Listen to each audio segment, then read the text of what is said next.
bahay na yan, ano ang habit? Ang habit, usually sa mga rural areas, tuwing umaga. Luto. Magdaong. Nagwawalis, ang pausukan. So, paano kung yung ano ka, downwind ka sa hangin? Okay? Papunta rin sa farm mo. Paano na ang pollinators mo? Okay? Kaya lalo sa kakao, sa kape.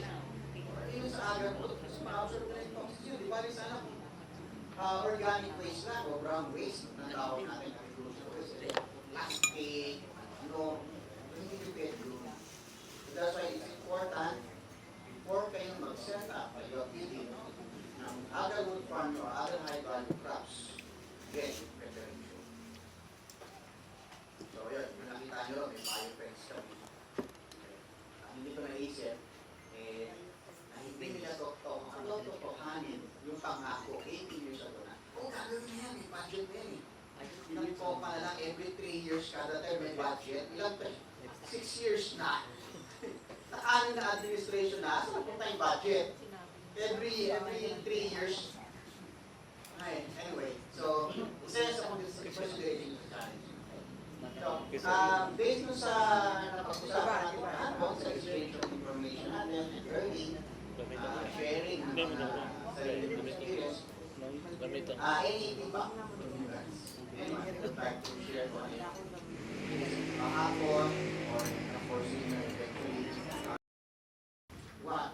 Meron akong post sa Facebook, Agarwood Investing for Dummies. Okay, andun yun, andun yung file ko na yun. Andun pati yung DAO, yung Department Administrative Order. So, ano yung dapat yung susundan. Anyone else? Anyone? Lesson, ha? Oh, ayun. Ano po kasi, pinapaayos ko po kasi yung para sa private replantation permit. Pero beforehand, hinihingan ako ng DENR ng permit to plant.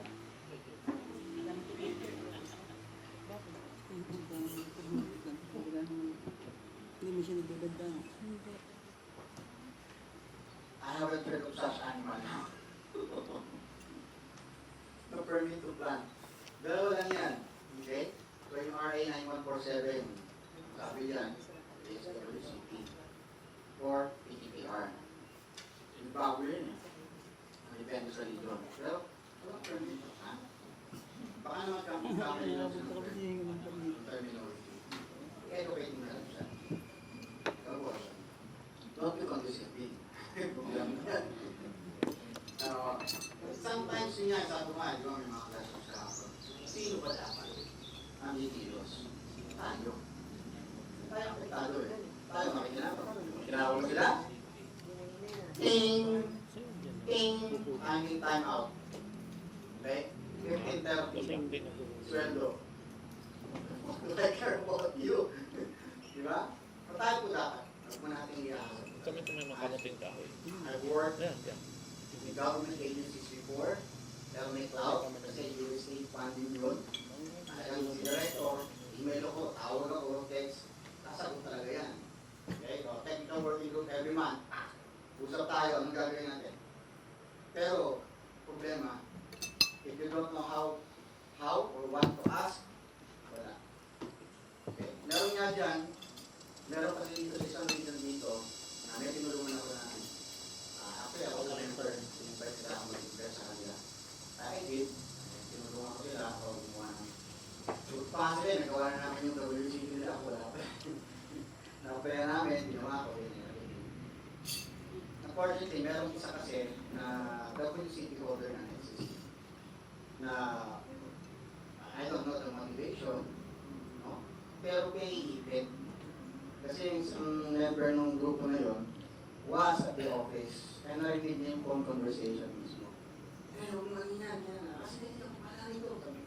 Hindi, delay. Hindi, delay. So, anong purpose? You want to monopolize the whole working region? Ikaw lang mag-ibenta. So, ito, sabihan mo, our lawyer, send them a letter of clarification. Why the delay? Lampas na yan sa charter eh. May charter yan eh. Government officers are required to post a citizen's charter. Nakalagay doon ilan yung days ng processing, ano yung gagawin, magkano. You see that? They are required by law. Required yung charter na nakapost yan sa government offices. And actually, after the transaction, bibigyan ng feedback from yan.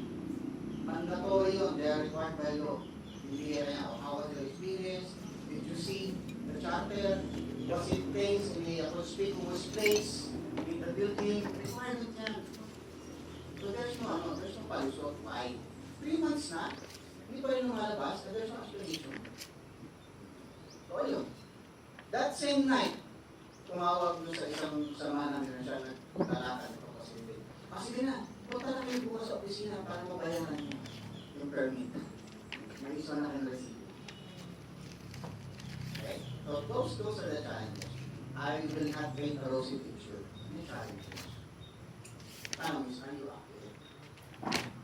Kaya nyo ba? Because if kinaya nyo, I'm telling you, the reward is stupendous. Grabe pa sa grabe. Ay, malaki talaga ang reward nyo. If you do it right. So, pag po tayo magpapa-speak po, yung sa mga tao na gano'n. So, sa inyo sir, I strongly suggest, punta agad sa DNR. Kung may magpakita kayo ng proof of negotiation ninyo, messenger or whatever, wag ang private message. You cannot show that to anyone. You will need a court order. Otherwise, 12. lagot ka sa Data Privacy Act. But you will say, I have in my possession private messages kung sa Facebook kayo or even sa cellphone or sa email to proof of the transaction. Now, I am filing a complaint. Nagbayad ako eh. Ngayon, kung may proof of purchase ka, may resibo ka. Kahit unreceived lang. Sabihin mo, that should trigger the investigation. Kailangan nyo na. I-referring mo na. At pag hindi nila inaksyonan yan, pwede mo silang kasuhan sa ombudsman ng malfeasance.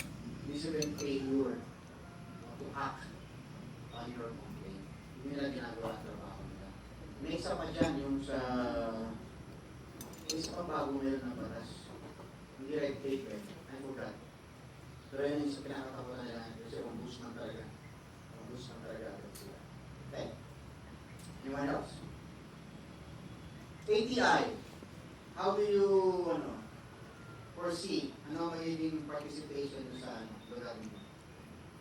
Umpisa pa lang kami, sir eh. Umpisa So, pa lang. yung utak ko, nagpaplano pa with the support of my team. So, wala pa akong inputs may bigay. Tatanungin kita ang report date. Ano meron ka na? You should have a roadmap. You should have a roadmap talaga. So, totoo na. Later on, makikita niyo sa value chain. Pinakita ko lang talaga kahapon na. Sa value chain yan, sa farm mo mismo, ano yung mga steps o yung process? Okay? At hanggang sa maging pera na. And then, i-analyze mo yung bawat steps na yun. Sinong taong involved? Ano ang resources na kailangan? Ano ang internal o external na support? Okay? Ano ang expected outcomes sa bawat step na yun? Okay? Ano ang foreseeable problem? Mag-SWOT analysis kayo. Strengths, weakness, opportunities, and threats. Sa bawat step na yun. Okay? Yan ang value chain analysis. Makikita nyo. Kasi dyan lalabas lahat ng problema, lahat ng opportunities. Pero sabi ko nga, yung sa Negros, bakit walang gumawa ng walang pig manufacturer ng fighting cock? May opportunity na. Kasi lahat umasa sa sugar. Eh ngayon, baksak na. Hindi sila financially diversified. Okay?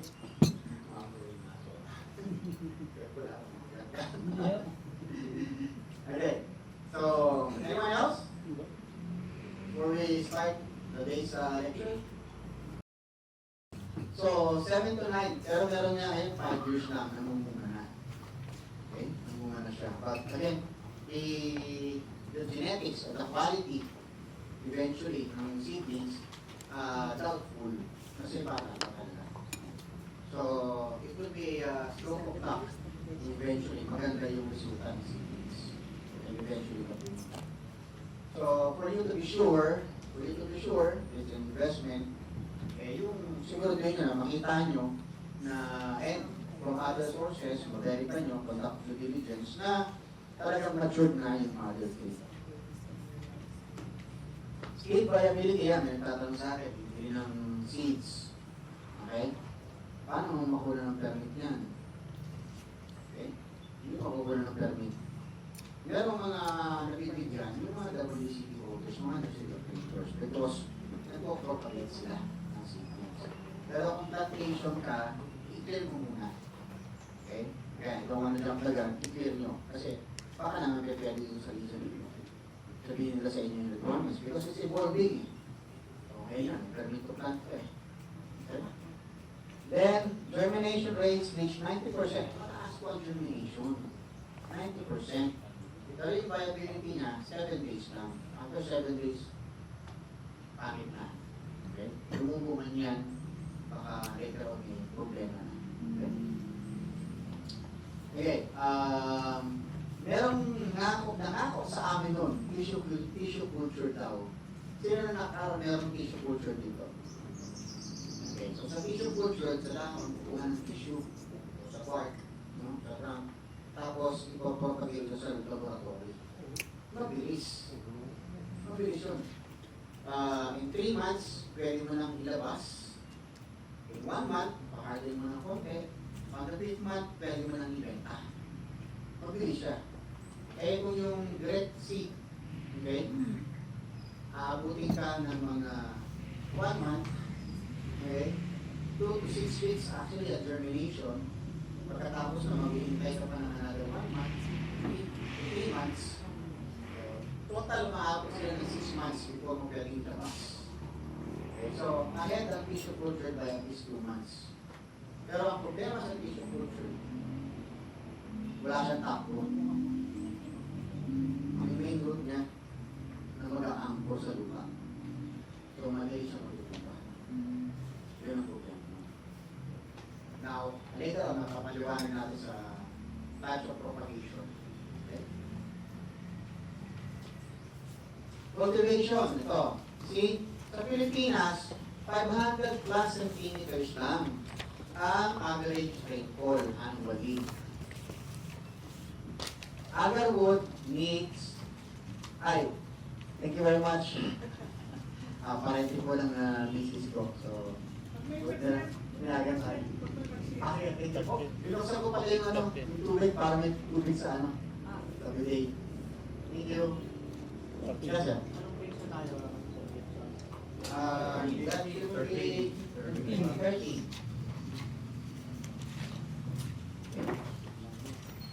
Kaya pwedeng 0 to 1,000 liters. Higher, pwede pa nga eh.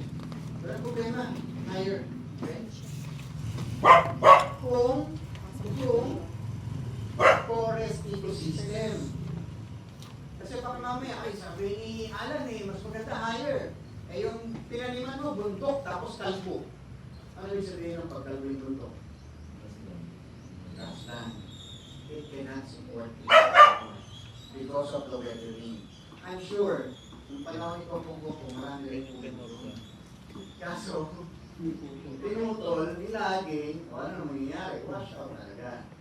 So it cannot support, okay, it cannot support trees anymore. Pero hindi grassland ecosystem siya. Again, pwede naman. Pero may imperfect. Okay? And you see here, kung aasa lang kayo sa ulan, it needs 2,000 centimeters times 4 of the average rainfall. Okay? Kahit dito sa Mindanao, makaulan dito nakita niyo naman, pero hindi natin pwedeng iasan. Because what if panahon ng dry season? Like yung nangyari, yung El Nino. Ang El Nino is a 5 to 6 year cycle. Na-chemuhan. No? Hindi, nakalimutan ko. Sabi kasi, sa Mindanao, hindi apektado ang Zamboanga. Okay, hindi apektado eh. Pero later on, nagbago ang forecast. After 6 months, tatamaan pala sa Zamboanga. Gracia. Ito, meron pang tayo, meron tayong dalawang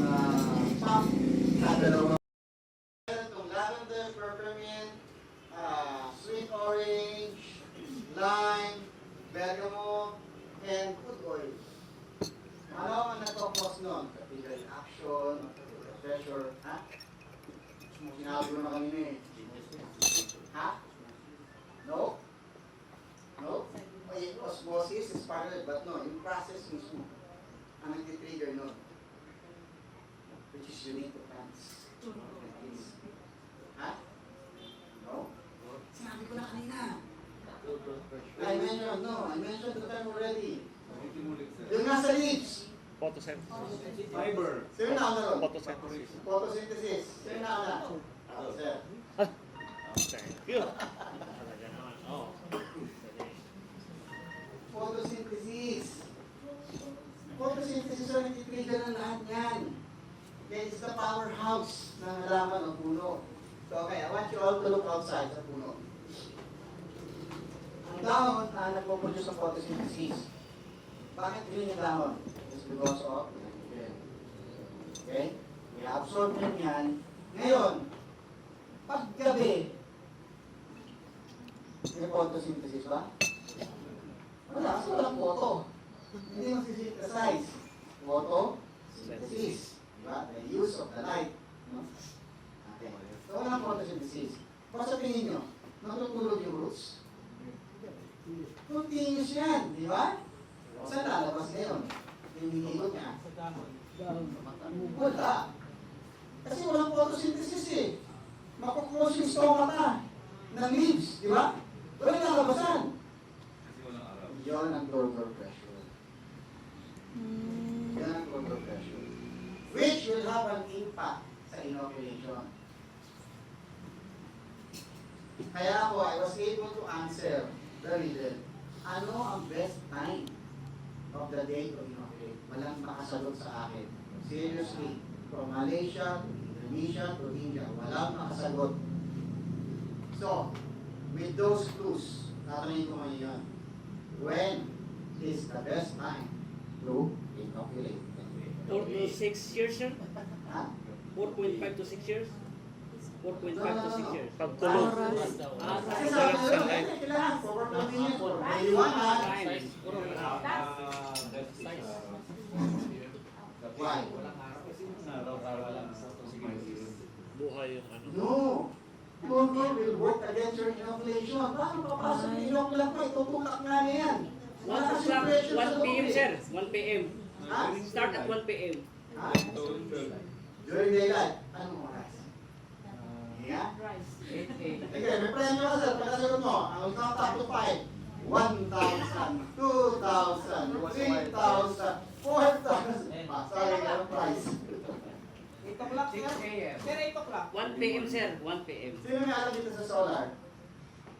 Sino may solar panels dito? May solar panels yan. Ha? Period yan. Period. When is the best? Okay. The best time here in the Philippines.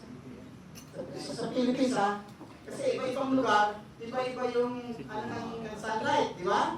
So sa solar, ang best time for solar panels to get sunlight is 10 p.m.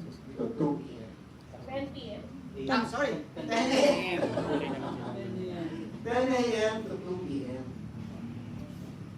Oh, now you know. When is the best time to inoculate? You have a 5-hour window. Kasi mas less ang turgor pressure because of the photosynthesis. Merong evapotranspiration. Merong production. No? Converting the nutrients and the water, convert into energy because of photosynthesis. So that's why ang best time to tap ay 4 in the morning until 10. Kasi malakas ang turgor pressure. This is the best time of inoculation. Because we do have different time of inoculation. Best time So, to it inoculate. will be applied 10 for p.m. to 2 p.m. Very good question. Okay? Maraming types kasi ng inducement. Okay? Inducement. So, inoculation is a form of inducement. Kasi ibig sabihin ng inducement, tinitrigger mo. So, ang inoculation is yung act talaga na tinutusok mo yung puno. So, it applies here. Kasi yung sheeting, iba yun. Yung pag-poke ng, ng burning rods, iba yun. Diba? Inducement din yun. Pero for inoculation, infusion at induction method, that is the best time. Narinig mo sa kanila, sir? Yes, sir. Yung best time hindi. Question, sir. Dun sa metal rod, wala mong effect yung, for example, each time may produce ng resin bulak sa naging. Wala mong effect yun. Kasi rin kasi rin ako na merong metal rin na yung rod o baka meron yung content kasi metal rod yung Okay, itong problema yan, yung contamination. And that's why, nakita ko rin yung problema sa ibang bansa. And probably dyan, mangyayari din ko sa atin yung niya. Kung sinasabi ni Sir is yung contamination ng metal. Kasi nga naman, masusunod yun. Nag-expiring yun. Di ba? So baka mamaya, pag ano, may maiwanan yun. For sure, meron mga iwanan ng mga metal fragments yun. Lalo na kung kinakalawag na yun. Pero kung stainless naman, baka wala. Malinis yan. But still, posible yung contamination. Lalo na yung gumagamit ng pagputol, chainsaw. Ano bang lubricant ng chainsaw? Oil. Langis. Saan yung nilalagay yung langis? Kadena. Sa kadena mismo. Saan nakakabit yung kadena? Sa talim. So yung talim nyo mismo, Yun ang tatama may langis na. Kinokontaminate nyo yung agarwood nyo. Meron tayong mga hydraulic na parang scissor. Malinis siya. Malinis siya. Hindi kayo Malaking hirap. ano na yun, malaking machine na yun. Pwede rin. Manual. Pero Dapat manuman mo yung bawa may barina ka na Yun ang pala. hindi Right now, it's nagagamit ng kahit completely anong But I'm telling you things that you will never hear from anyone Keep else. some idea mo. I'm not saying na ako lang nakakalam nito. Baka alam na nila. But I don't see anyone doing it. So, most probably nila na. But I'm sharing it. Gusto ko pala mo tayo eh. Okay? I will not work technology. Anong purpose natin sa mundo? Kung tayo mo magaling, o genius ka, okay, then what? Okay, have you made any impact or difference in other people's life? Do you plan to leave this world a better place than when you found it? So yeah, so I'm trying. So I hope you will be.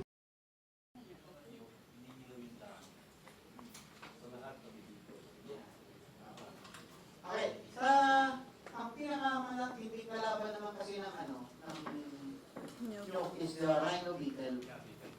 Yung beetle, kasi kakainin niya talaga yung ubod niya sa taas. Makakalaga yun. Yeah, okay lang. Kanya lang, para gumaling yung agarwood, kailangan i-treat ko rin yung rubber. Kaya sabi ko, kaya i-spray kayo, spray nyo rin yung rubber. Kasi ngayon, meron kaming areas doon na mga 2 years old na, papatrain ko na yung branches ng rubber. Para may direct sunlight na. Kaya 2 years na rin. Okay, eto ngayon ang components. Ayan, yung tanong ngayon. Mga fungus. Fungi and microfungi. Fusarium oxycorum. Rhadosporium spp. Cerospirella, Aspergillus fenicis, Cystopera magninifera, Melanoctus pallidipens. Okay? Marami po yan. Meron mga yung manual, production guide to rubber ni Igot. Wala. Tama, wala eh. Ako sa napunta. Naka-identify ka sila lahat. Anyway, you can Google ano yung mga sakit at cause ng rubber. Eh makikita mo, halos pareho sila ng sakit ng agarwood. Pwede naman isa dito. Kasi dito na may forester, no? During the public forum, sinabi na Dito ako, magawin nila. no, hindi pwede yung rubber sa agarwood. Ayun. Sige lang, sabi siya, hindi pwede. Kasi allopathic yan. Ayun na yun, ayun na. Hindi mo pa. Resulta. Kaya ang research, ibang bansa, may kasama nila. And number one din, Indonesia. Proven. Pwede. Pwede silang kasama sila. Eh kung naniwala ako sa kanya, pinaputo ko sa kanya rubber ko. Saka sila lang may access.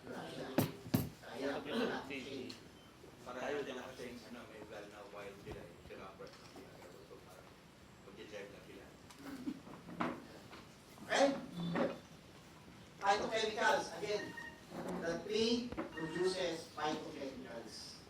Mga phytohormones na produce nila sa sarili niya na pwede rin maging cause. Kasi yun ang panglaban niya sa infection. Okay? By producing those phytohormones, nalaban yung infection, agarwood ang kita. Then, meron din mga bacteria, yeast, and then mga regulators. Yung sa Malaysia, yung trichoderma. Yung trichoderma, ginagamit yun sa ano? Sa beneficial na fungus yun. Ginagamit sa soil inoculant. Okay, trichoderma. Okay, factors influencing agarwood production. Age of the tree prior to inoculation. So, yung sasabi na 2 years old daw, pwede na lang inoculate of bromide. Okay? Okay lang. Sige lang, try nyo. Hindi natin parang nangyari. 2 years old daw eh, pwede na. Okay? Health and vigor of the plant prior to inoculation. Ayan. Meron din yung professional wisdom na inspired to agarwood, sabi ng mga software experts. Okay lang yan, huwag mo nang i-fertilize. Mas maganda nga eh. Huwag mo nang i-fertilize yan. Huwag mo kailangan na yung magkasakit. Para inoculate mo, agad-agad. No, kailangan healthy mo prior to inoculation. Actually, may protocol dyan. Later on, lalabas na. Okay? So, kapag masyadong healthy ang puno mo, wala nang agad. Pag mahina ang puno mo, patay ang puno mo. Yan nangyari po yan. Ako, mention din sa iyo. 60 years old, hindi ko kasi patay halos lahat. Halo. Butas. Kailangan sir naka-level lang. Okay. May tama kung ano yung age niya, kung ano yung puno mo, versus the inoculant. Tama po ba po yung So, okay naman mag-experiment based on fun. Experiment. Okay. But, kung bibili na kayo inoculant, yung tested na. Alam niya, kasi meron niyang prescription period. Most inoculums are tested na talaga. Okay, standard. They can guarantee. Like if PPM Garo, sabihin na. He's the one giving the guarantee. 75% success rate. And may prescription period siya. Pag yung trunk, ang inoculate mo, okay, you have to wait for at least 2 years. Okay? If you want earlier, bahala ka. Pero after 2 years, dapat harvest mo. Kasi baka makarecover yung puno, mawawala yung agawod. Yung pinakita ko sa inyo. Then pag branches niyan, 6 months to 1 year. Pwede lang mag-harvest. Okay, but, again, meron kaming technology na nire-research na makakatulong sa inyo. Laro ng expert. Okay? So, time-lapse from infection to inoculation. Yan, hindi sabi ko yung then, season, wet versus dry. Ayan, yun na naman. Ito na naman tayo ngayon. Pag season, depende sa bloom. Dalawang klase ang inoculum. Meron. May tira naman sa ulo. Pero sinabi nila ang klase. Ayan. Okay, that's the maker. Is it acidic or is it alkaline? Hindi nila alam. Paano nila alam? Ayan. So, bumili ka ng inoculum, tanongin ninyo. Is it acidic or is it alkaline? Because it will impact on the season, on the time of the year na nag-inoculate kayo. Kasi kung acidic yan, yung inoculum mo, at ka lang during the rainy season, the rain is acidic, mas lalo, mas malakas ang microfermentation. Okay? So, pag malakas ang microfermentation, wood rot, mabubulok yung kahoy mo. Manipis yung agarwood mo. So that's why very important to sell. Busy lang yung sabi sa inyo. Because they're salesperson. They're not in space. Agarwood something. Okay? Kung alkaline ka naman, okay lang, kahit lang. Kasi it resists acidity. Diba? Pero hindi mo mapapasok yung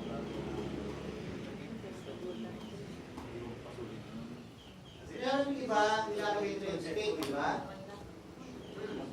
Mag-absorb talaga. Mag-absorb talaga yun. So that's why, yun nga, I research ako. about that. Okay? May pros and cons.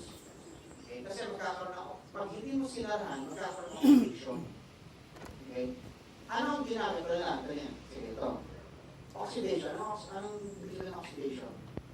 Okay, science-based farming tayo. Sabihin natin ito. What do you mean by oxidation? Ha? No. It's a chemical process, reaction to oxygen in the atmosphere. Diba? Ang classic example ng oxidation is burning. Pag nasunog ka, kailangan mo ng hangin, oxygen. It needs oxygen as the fuel. Otherwise, kung walang oxygen, anong nangyayari? Pyrolysis or carbonization. Cooling. Diba? Heat from Science yun. sunlight. Ano pa isa pang sample ng oxidation? Heat from sunlight. Heat Huh? from sunlight. Heat from sunlight. Nope. Hindi. Rusting. Yun. Rusting is a form of oxidation. Kasi ang water, may oxygen. H2O. Diba? Hydrogen and oxygen. Dalawang hydrogen molecules plus one oxygen molecule is H2O. Water. Oxidation yun. Ngayon, may oxidation na chemical process.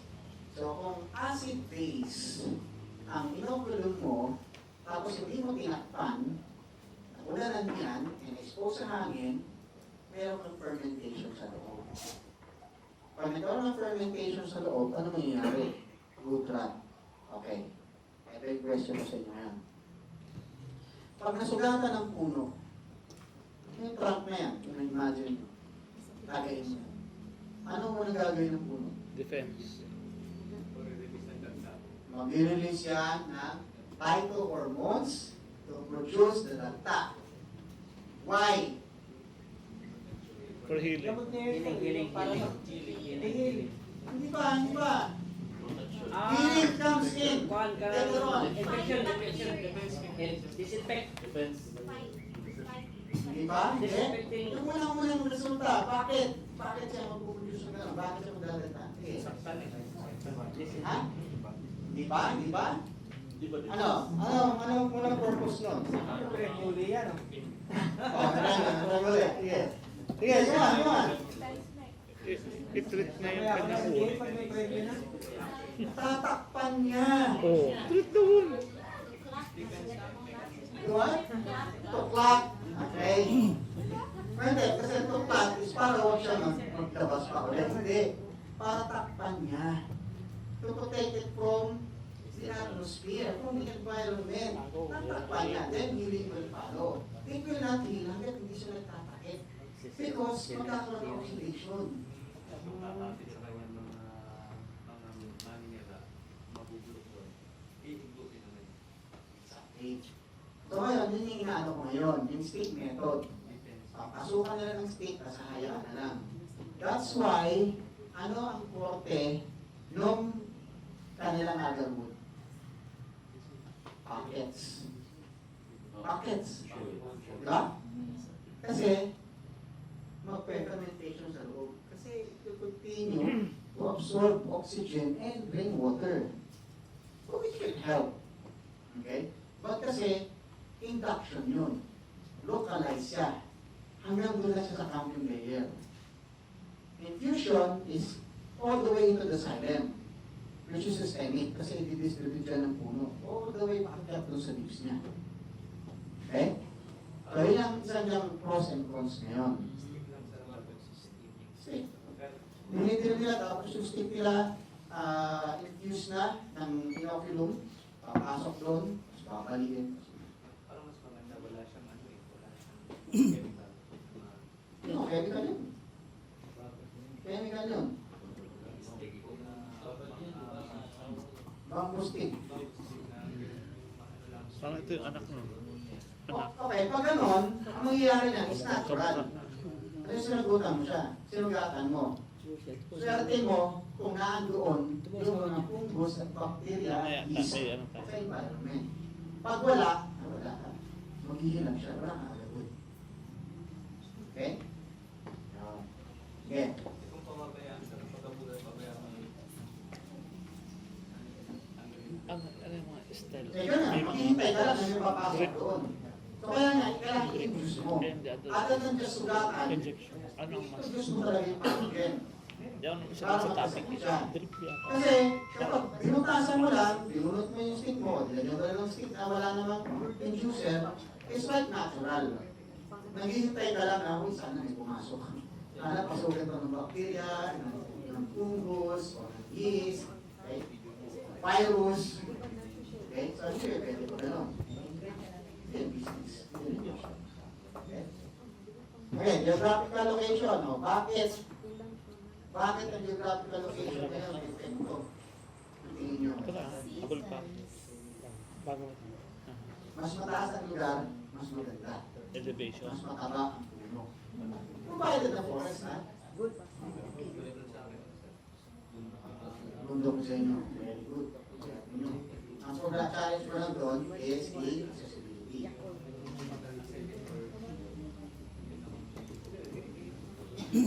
Alamin niyo yun. How about ano sir, coastal areas? Okay, sa coastal area lang sir, make sure lang na yung tubig hindi saling o maalat. Because that will stop the growth. Okay, may isa pa ako niyan. And kinuret ko yan yung isang kakilala ko. Kasi they use coco peat. Coco peat sa germination bed. Hindi ba pang-fertilize? Okay? Pwede. Pero yung mga coco peat na nabibili kasi, no, from the store, na-wash na yan. Kasi coco peat na direct sa lumber yard, yung fresh, kahit papakugahin na, papaligin mo yan, mataas ang sodium content. Ano mangyayari sa halaman pag mataas ang sodium content sa lupa? Ano yung natural na result, effect ng salt sa soil? Soil science po tayo. Right? It desiccates. Matutuyo yung roots. The dry. I-absorb niya yung tubig, ihigupin ng salt. Okay, kasi sodium. So kaya may sinabihan ako doon.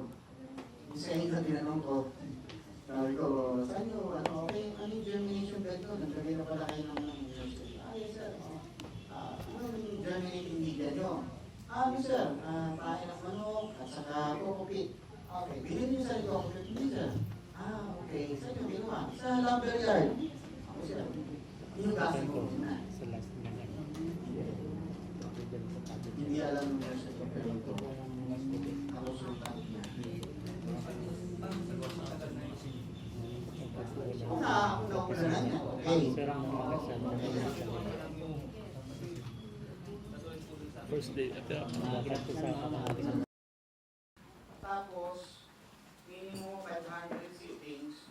Tapos, ang cost of consulting niya, outright, pati supervision daw, pati site visit is 1.2 million.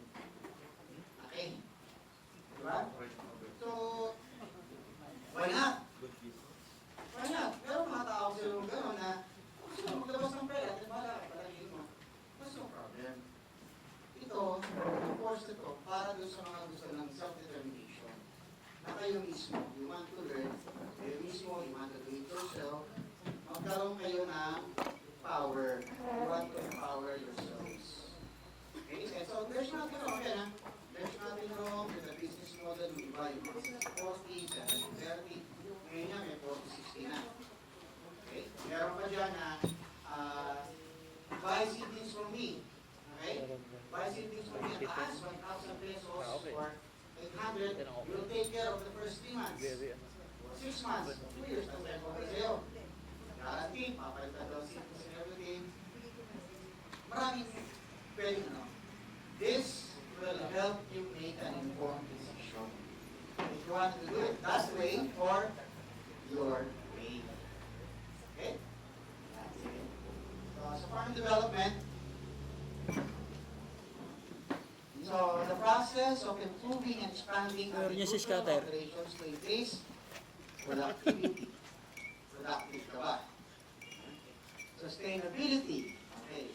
Matagalan ba yan? Gano'ng katagal?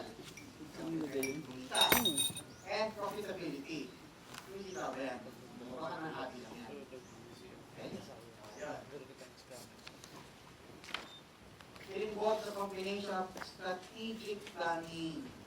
So again, i-emphasize ko, once na nagtanim ka ng Agarwood, the basic from the training na tinanong mo, where's the strategy of that? Sa anumang business, before ka mag-start, before ka even maglagay ng pera, you plan already. You plan for your exit. Anong exit ng product? Paano magiging pera? So, before ka nagtanim, sa isip mo, dahil may plano ka, may benta mo na. Ganun ang business, di ba? Why won't you do otherwise? Bakit sa agriculture hindi? Bakit ka gaganon?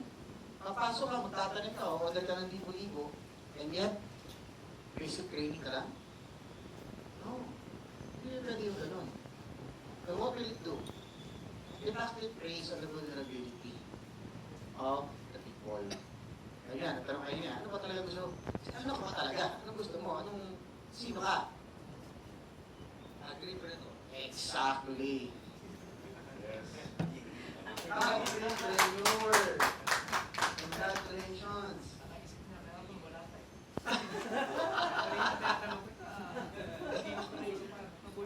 Di ba nag-sink in? You are now entrepreneurs.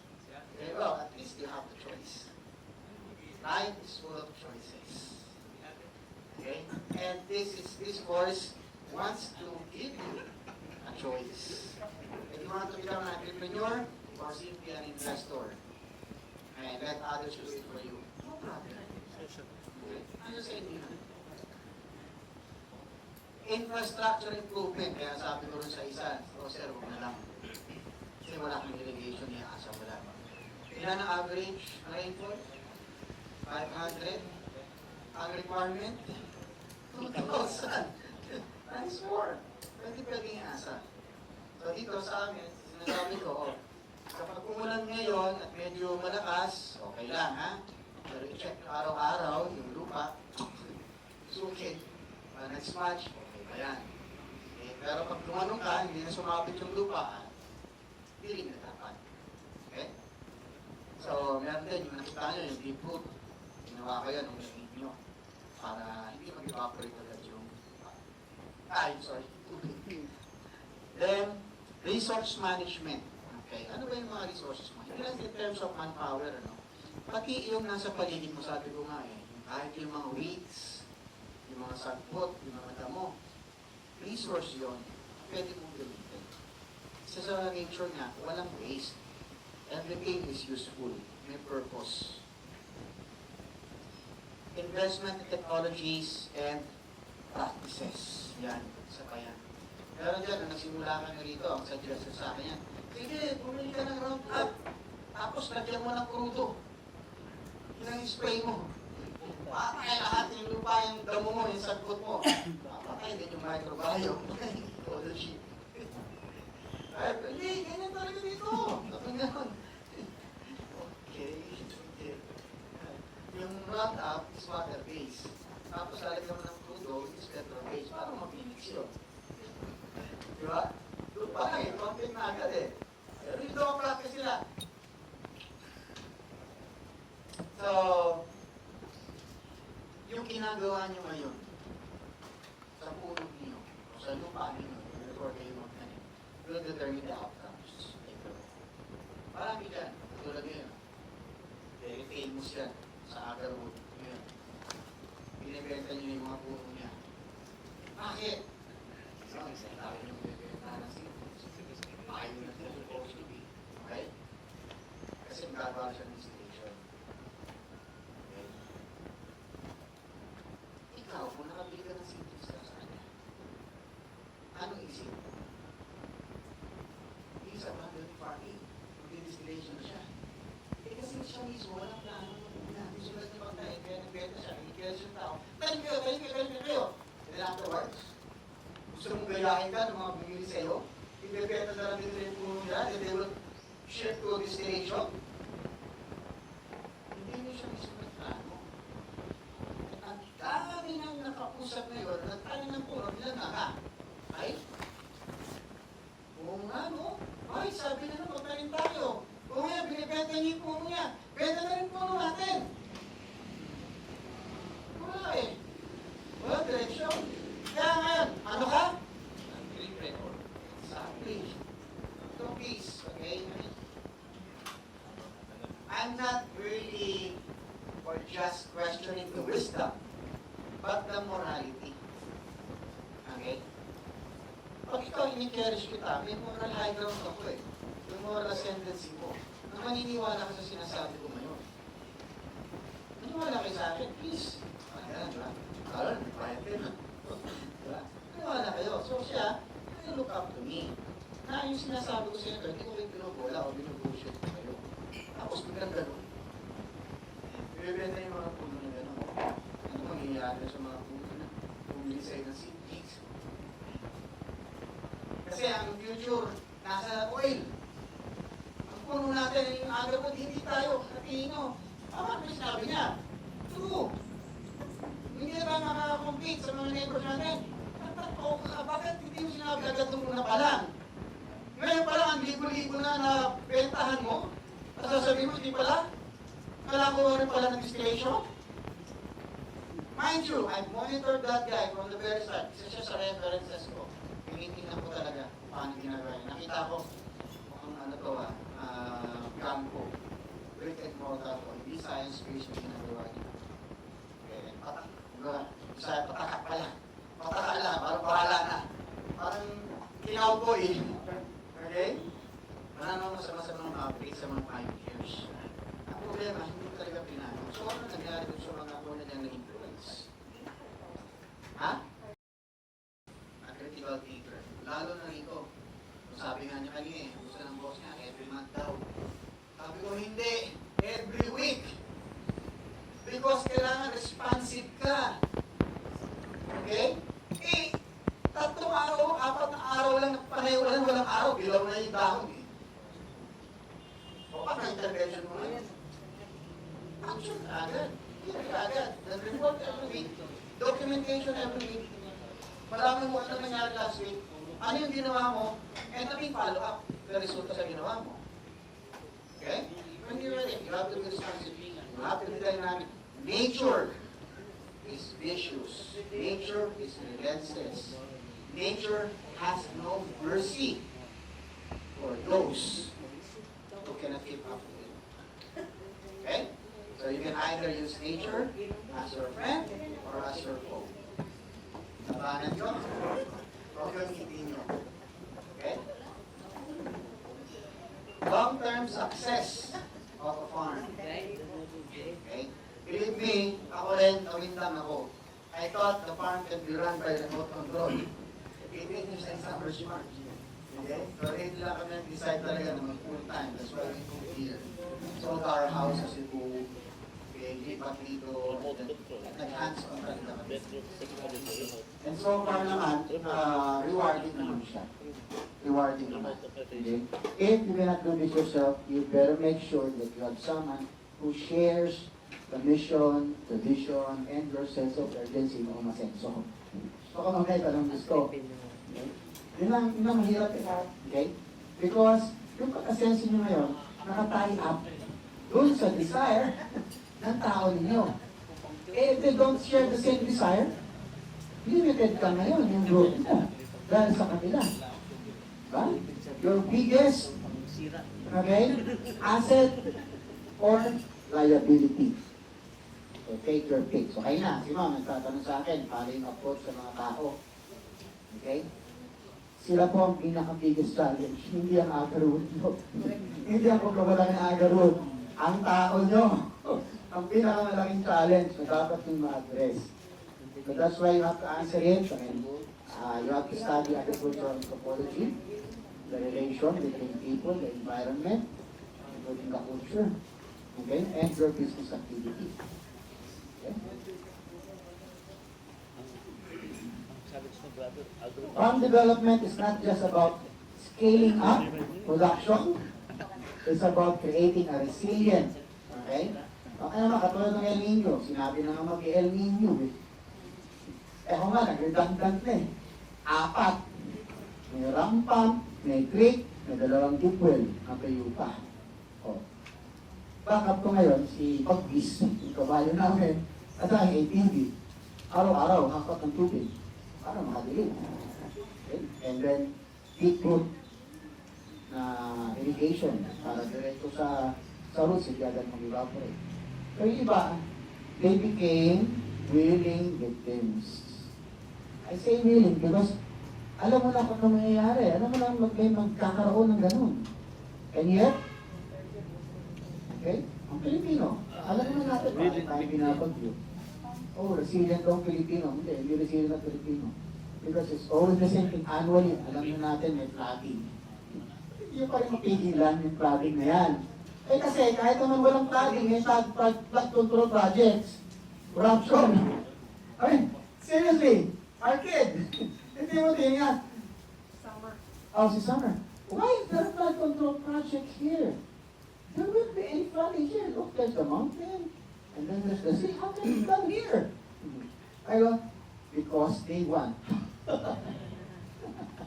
Para ma-justify yung flood control project. Yan ang biggest na racket. Kaya pinag-aagawa ng DPWH. Right of way. Yan. Conversion of agricultural to industrial and commercial. Kaya pinag-aagawan. So you get my drift. Sinong nakinapon ng gusto sa DPWH?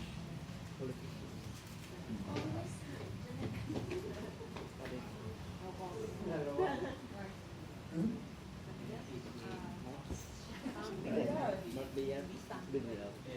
Ha? Ha? Ano ba? Ha? Okay. So,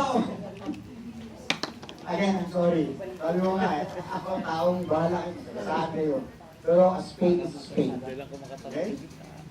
Eh, nag-offer sa amin nun, millions na project sa NHA. Kasi sinasabi kong earth box namin, kasi kung bakit yung hollow box. Yung hollow box namin talagang tibay. 1,200. Where do we begin? Okay? So, pag hindi nyo na-prepare talaga ang lupa nyo, it's the conservation enterprise. And, Agarwood is a conservation enterprise. Why? Critically endangered. Nasa protection list yung species na gusto natin pagkakitaan. So, meron kami tinatawag na enabling conditions. Dapat present lahat yan yung mga enabling conditions na yan. Dahil pag wala doon o missing, okay, it will be very, very challenging. Okay? And your chance of success is getting slimmer. Pababa yung chance mo. Okay? So, isa yan. Land preparation and soil management. Mamaya, I will go into the particulars. So, overview lang muna to. Okay? So, reserve your question later on. Kailangan present yung mga conditions na yun. Ideal for the crop that you want. Kasi, katulad nga yan, nagka-problema. Rice land. Okay? Tataniman mo ng agarwood. 50% mortality. Okay? I'm not saying they're dumb. They probably didn't get the best advice. Okay? Ganun eh. So yeah, we're offering this. Parang isipin lang. Ganun kalaki yung epekto? Imagine lang. Yun lang nag-prepare yung lupa. Because it starts with that. Okay? Water management. Hindi pwedeng iasa sa ulan. Yan nagsasabi sa akin, sa Zamboanga natin, di ba? Sabi, hindi, okay lang sa akin kasi nandun sa bundok sa akin. Okay naman ang ulan dun. So, a year after, Alan, ang taas nun sa'yo Alan. Okay, sir, tamang protocol po kasi ko eh. Hinahayaan lang daw niya kasi bundok yung maulan doon, mataba ang lupa doon, ngayon. Nagulat siya, mas mataas pa yung, 4 years na siya. 4 years, what? 10 feet? 12 feet? Ilang feet yun? At 2 years, 15 feet? Gulat pa siya. Okay? So, crop diversification and agroecological practices. So, why nga, paulit-ulit na ito? Because for biodiversity. Okay? Biodiversity. Kaya na kailangan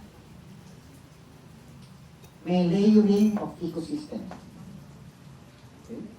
Protection yun eh. Now, bakit may mga nagmumonocrop? It's because of the desire for mass production. nagmamadali at maramihan. But eventually, ano nangyayari?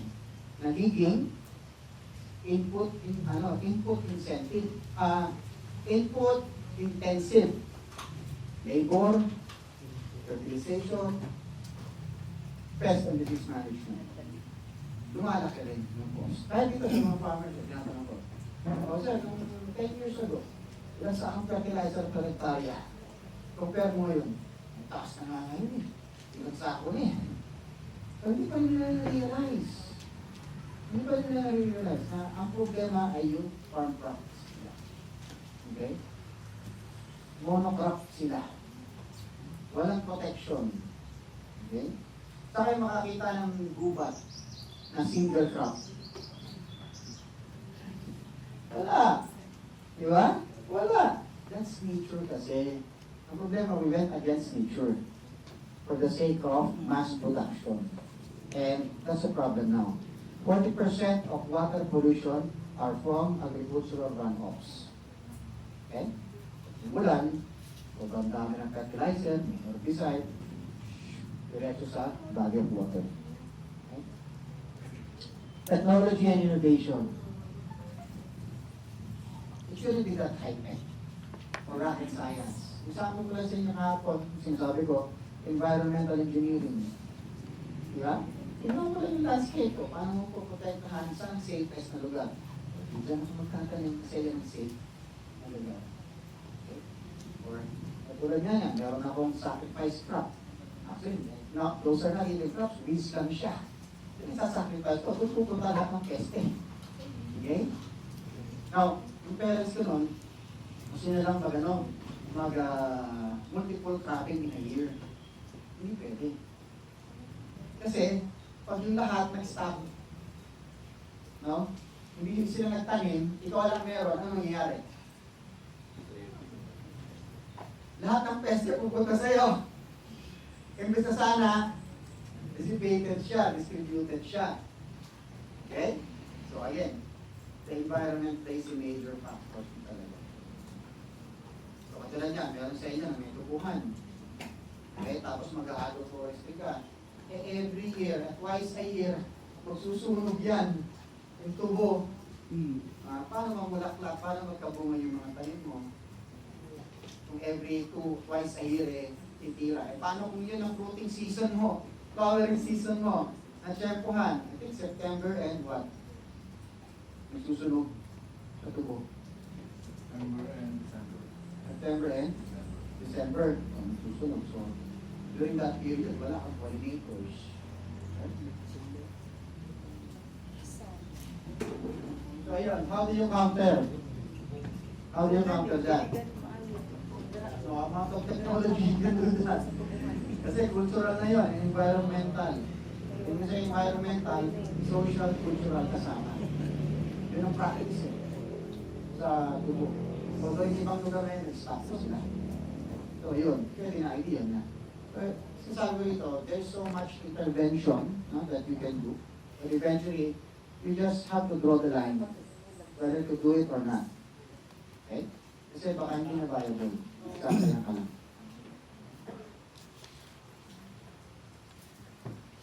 Infrastructure development.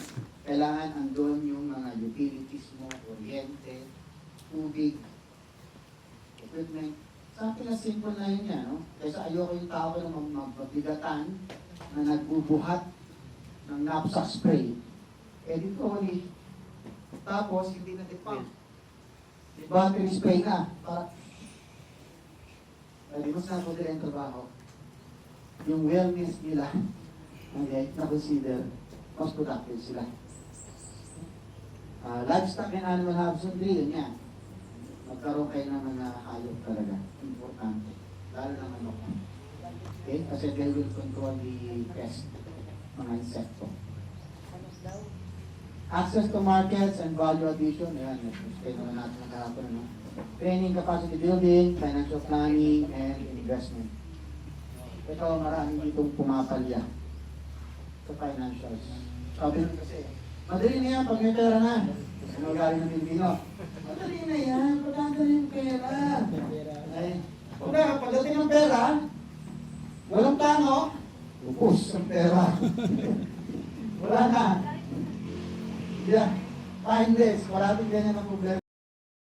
Planning, kailangan magkaroon kayo ng sarili niyong farm management plan. Okay? I can help you with that. No, dali lang. I-AI nyo. It's ChatGPT. O kaya si Copilot. Ang dali. Humingi lang kayo ng format doon. Tamang input lang. Bibigyan ka. May template. Okay? So, tingnan mo lang. I-adapt mo na lang kung ano yung appropriate para sa'yo. Okay? Financing. Ano yan? Yung pera natin. Farm inputs. Then, the most important, sabi ko nga, human capital. Okay, human capital. Yung tao mo. Ayan, alright. Punta na tayo sa start ng land development. But may I draw up muna ako, excuse me. Meet natin. Kasi you can self-study naman, no? Alam mo, kapal-kapal yung manual ninyo. Isa ka kayo dyan, no? Okay, so, ito yung land development phase natin. Ito yung sinasabi kong bunlot o yung grub ng beetle. Okay? You have 2 days, patay ang seedling nyo.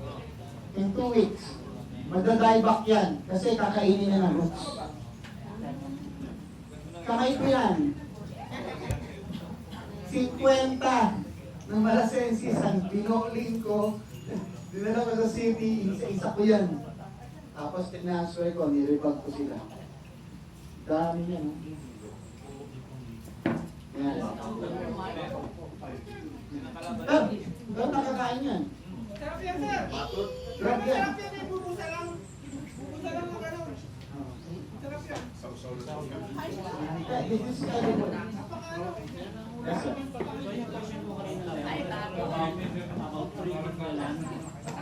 Bakit din sir? Yes. Ito na yun. Okay. You start with, ano yung mandal nito? You start with clearing. I-clear mo muna yung mga malalaki na mga damo, okay? Pero huwag mong kakalbuhin. Huwag mo rin i-bulldozer. Tawa siya. Oh. Hindi yan eh, kasi bulldozer mo, in-strip mo yung topsoil. Ano matitira? Subsoil. Asan ang nutrients doon? Eh, nandito organic matter sa taas. First 12 inches, at least. Ito sa akin, 12 inches eh. Doon lang, doon yung suspension. Yung top layer na yun talaga, yun ang pinaka-diverse. Yan sabi ko, huwag yung kakalbuhin yung lupa ninyo. Kasi pag nanginita ng araw yan, expose yan, it will affect the density, yung population na. Okay? So, clearing lang muna tayo. Kung may mga puno kailangan tanggalin, okay? Kung may mga nakita kayo ng mga halaman na may sakit, tulong nyo yan, or at least i-trim nyo, i-prune nyo. Okay? Pwede namang ikatin yan. Well, katulad yan, yung kape namin. No? Sa ating maulan, meron siyang black, what's that again? Soot. O, black soot. Fungal infection yun. And then meron yung leaf blight. Utol. Okay, ganda ng tubo ng mga bagong dahon yan. So, i-clearing nyo po. Okay? To a certain extent, kung nung kakalbuhin. Okay? Kung meron mga beneficial kayo na later on na kakailanganin nyo, huwag nyo gawin. Okay? Ano nyo lang, later on, iyan natin sa sanitize na. Next is sanitizing. So, nakat nyo na. Clearing na kayo. Huwag nyo kakalbuhin na kayo na. Yung mga dapat maiwan ang gusto nyo pakinabangan, o pwede. Magsa-sanitize kayo ngayon. Okay? In this case, we use the test buster sa biosol namin. Okay? Kaya, I'm sorry, nadala ni Carlo yung mga sample namin. Ito 500 ml. But we sell them 1 liter, no, para mas matipid sa logistics sa cost, no, sa cargo. Yan, liquid fertilizer. So, liquid solution siya. Ano? Dinadilute pa sa water yan. Dinadilute pa yan. Okay, if I remember correctly, sa 16 liters niya, 400 ml yung lagay namin. 400 ml to 16 liters. Biosol yun, sir? Biosol? Oh, yung biosol. The biosol is a range of organic or natural solutions. And we call it the biosol protocol kasi may partner siya na protocol. So paano gagamitin? Okay? So we use that, sanitize mo yan. Lalo na kung meron kang tinamaan na roots or yung mga stems, pwede magkaroon ng sakit. Kasi pinutol mo yun. Baka magkaroon ng fungal infection. So, sprayan mo yan. So, you're sanitizing it already. Okay? Then you pause 2 weeks. Pause for 2 weeks. Okay? After that, inoculation of soil. I-sprayan namin ngayon ang soil. Parang J-Dam. So, yung J-Dam. So, yung living soil is an inoculant. Para, okay, magkakaroon kasi later on, yung halaman, magkakaroon ng tinatawag na recruitment. I-recruit niyan kung ano yung microbes na kailangan niya sa lupa. So, i-inoculate mo siya, and usually, ito, inoculant siya kasi meron na siyang good microbes. Kung fungi and bacteria na kakailanganin ng halaman. Kami, ginagawa namin. Ginagawa namin. No, biosol is a range of products. Una, pest buster. Yes. So, pest buster. Sa amin po. Ayan, kaya din. Sa logistics namin. Nadideliver lang nga namin, 1 ton. Ayun, sa kanila. So, nag-pause ako from the pest buster presentation to let it absorb. Okay, para ma-absorb yung ecosystem. Okay, then kung may sakit, at least gumaling siya. Okay, kasi nagputol ka eh. Nagputol ka, no? Posibleng magkasakit. Then, inoculation of soil is to revitalize. Okay? To promote, kinukulture mo ngayon yung mga good fungus and bacteria, and to promote yung layering na ng ecosystem niya. Okay, kasi may fungus ka, may bacteria ka, meron kang scavengers, yung mga micro-scavengers, maliliit, no? A teaspoon of soil contains billions of bacteria already. Para lang magkaroon kayo ng idea. A teaspoon, a single teaspoon. Okay? Marami yan, buhay yan. It's a living ecosystem. Di ba sabi mo, di ba? Yung 3 growth areas from top of the soil all the way to the roots. Okay? And then meron diyang worldwide food web, tinatawag. Kasi yung mga roots niya, nag-coconnect yan. So kung may sakit doon, kung hindi matibay ito, posibleng mahawa siya. Sakit. They cannot cancer. So the inoculation will ensure na mas dominant yung good bacteria. Kasi meron mga pathogens, and meron tayong tinatawag opportunistic. Okay? Opportunistic na microbiome. Bacteria, fungus. If you're opportunistic, it can be bad, it can be good. Depende sa situation. So kaya tutulungan mo siya, i-inoculate mo yung soil para good yung condition. So yung opportunistic, they would side sa good, hindi sa bad. Okay? Then, planting of shade tree. Okay? So, planting of shade, once mo kapag inoculate ka na, ipaplant mo na ang shade tree mo. Madre, cacao. Nasa pwesto namin dyan. Kasi hindi ka manghihinayin na ito ang puputulin mo siya. Okay? And maganda talaga yung shade niya. And, meron siyang nitrogen-fixing bacteria sa roots niya. Okay? Meron siya. Then, almost sabay sa planting is the holding. Kasi kung saan mo itatanim, mag-hold ka na. Ang minimum na suggestion ko sa inyo ay half cubic meter. So 50 centimeter, 50 centimeter ilalim. Okay? Why? Kasi nga, to promote prolific root growth. To promote prolific root growth. Kasi mas makagalaw ang roots mo because porous yung soil mo, mas maganda. Okay. And then babakunan mo kasi yan eh. But anyway, so holding muna tayo, no? Tapos, sasanitize mo yan. Okay? Kasi sa pag-holding mo, may tatamaan kang mga roots. Yun yung nangyari doon sa sino ba yung kahapon? Namatay agad yung mga puno nila after nilang itanim. Kaya yun, no? Namatay? Yun yun.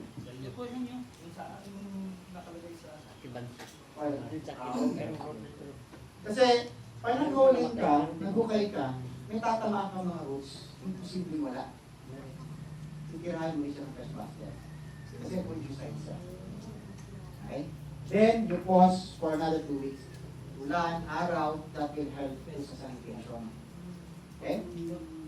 Then, after the 2 weeks, no, na-pause mo, araw, ulan, i-inoculate mo rin ang soil ngayon. However, di ko na nailagay na dito, no?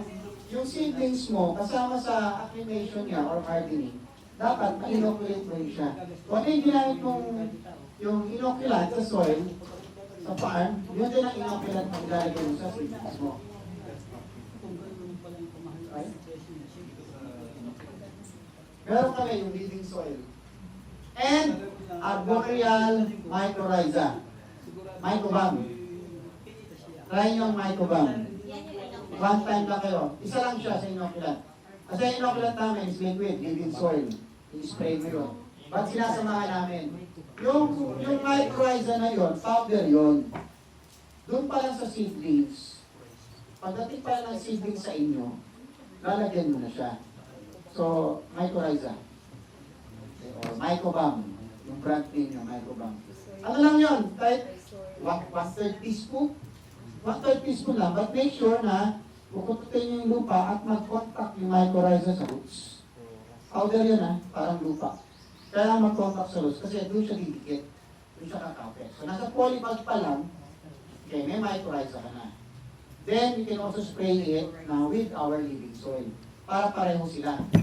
Sir, what if yung meron ka ng seedling, tapos hindi nalagyan ng mycobam first. So yung nabili mo seedling, saka sa pagkakalagay doon sa tataliman mo ng mycobam first. Pwede naman, yung iba na ando na, nakatanim na eh. Kaya yung sa kanila, sa compliance ko, nakatanim na. Mabuhay ka lang. So, ano niya sir, kung may butas ka, kung yung gagawin natin, mag-urea pa, tapos parang layering, urea, tapos soil, tapos mycobam, saka na yung seedling, parang gano'n. Hindi, dapat talaga yung microbiome dapat mag-touch sa root mismo. So, kung from the polybag, parang tatanggalin mo yung Hindi, kasi yung microbiome nandun na sa roots. dapat nandun na siya. Nandun roots na. So, pag dumating yung seedlings nyo pa lang, lagyan nyo agad ng microbiome na. Kasama na yun sa hardening. No, you will dig. Kailangan tamaan mo yung roots.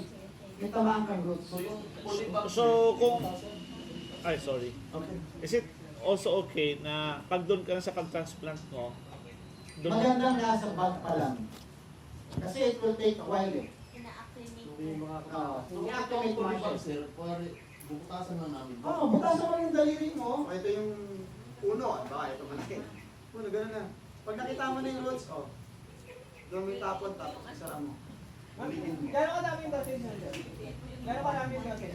Ang sa akin, kinuha ko 1/3 teaspoon. Okay lang talaga. In one seedling Mga box. 2 pinches, 3 pinches. Okay na yun. Yes. careful lang pagbili ng mycobam kasi May peke. may peke sa Shopee. Meron kasi doon, ang hirap bumili sa UPLB. So, ngayon, pag bumili kayo minsan sa Shopee, ang darating sa inyo kaudang o Yes. mga ganun. Direct doon sa... Sa UPLB, mag-direct kayo.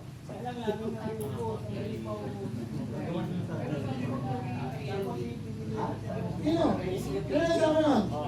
Pwede sana may mycoplus. Sa? Di ba may mycoplus na? Yes.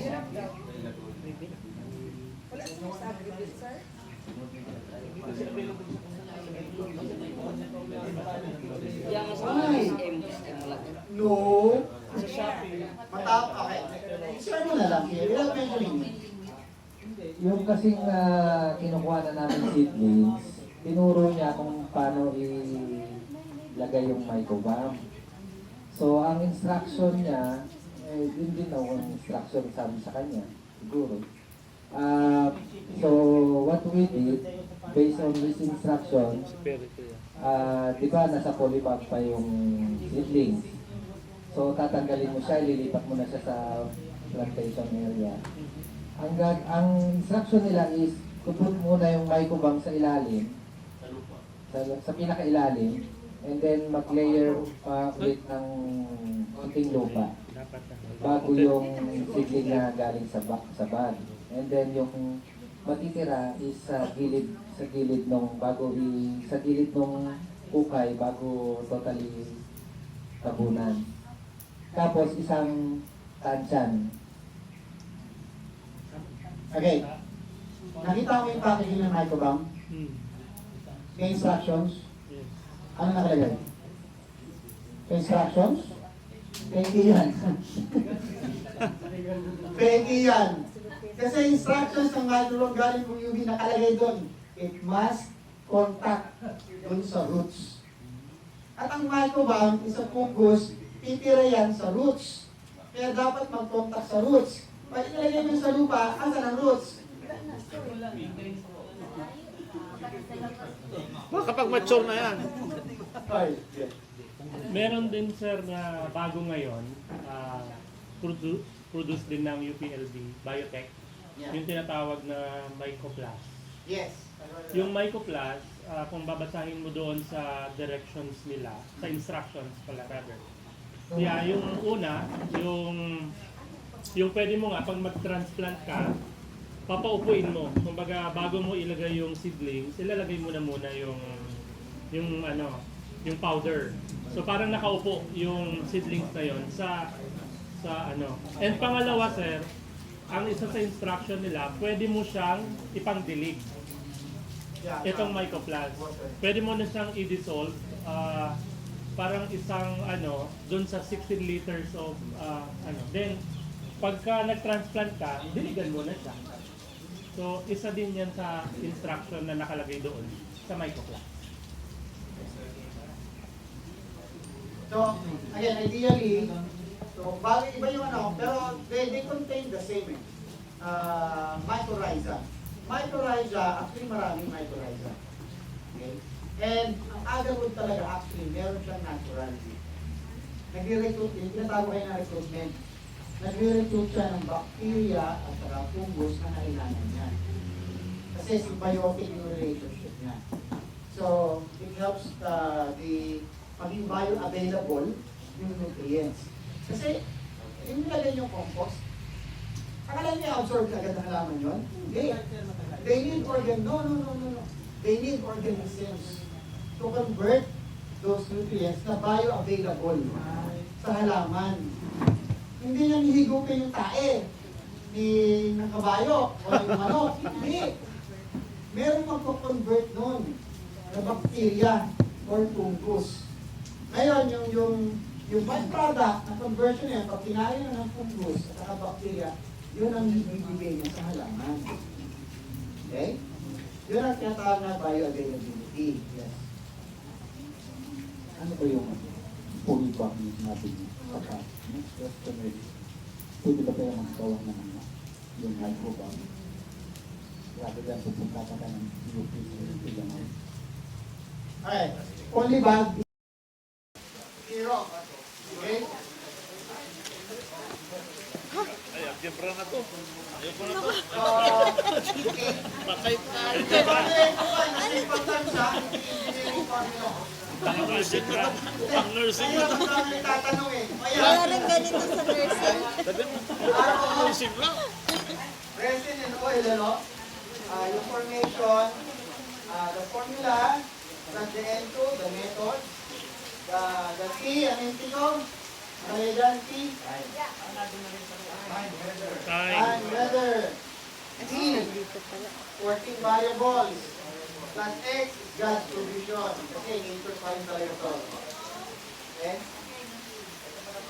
Para kami magka-panic attack kung nakita kong ganyan na formula. Formula. Use only organic or natural substance. Yan ang suggestion dyan. Kaya nga yung sinasabi nilang kinam. Okay? Kaya nga ito bumili ng kinam. Ay, Yung mahal na yan. Sino bumili ng kinam? Mami na kayo. 5 million na peso. Oo, mahal Okay, yan. nagkwento ako kayo 2 years ago. May kumontak sa akin, Chinese. Okay, magkapatid yan, doktor. Chinese sila. They offered na maging distributor ako ng kanilang kinam. So, wow. Except naman ako. Kinam. Sino makapag-produce ng kinam? And kinam is a term. It's not a species. It's not a tree. Kinam is a classification of a centuries-old agarwood resin. Ngayon, ginagawa ng Chinese na walang akilarya kinam. Pinalibito ko ng species yun, na bagong species. It's all grafted na ang sayon niya, ang stock niya, is either sinensis o krasna. Ang sayon niya is either sinensis o krasna. Hindi ka pwedeng makakrate ka ng bagong species ng puno dahil lang nag-grafting ka. Okay?